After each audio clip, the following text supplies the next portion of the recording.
அஸ்ஸலாமு அலைக்கும். போதை தரக்கூடிய ஒவ்வொன்றும் தடை செய்யப்பட்டது, அதாவது ஹராம் ஆகும் என்று நபி ஸல்லல்லாஹு அலைஹி வஸல்லம் அவர்கள் கூறினார்கள். இதை அறிவிப்பவர் அபூ முஸா அல் அஸ்அரி ரலியல்லாஹு அன்ஹு அவர்கள்.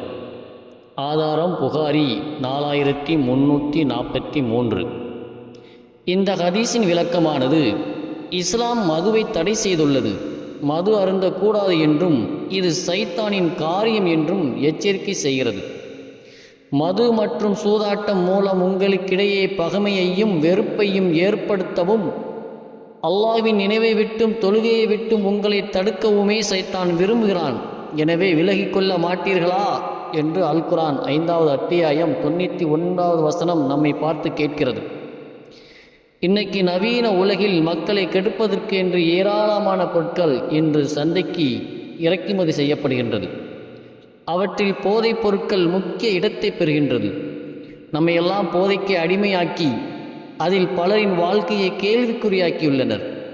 போதைப் பொருட்கள் என்று பல பெயர்களில் சந்தையில் உலா வருகின்றது.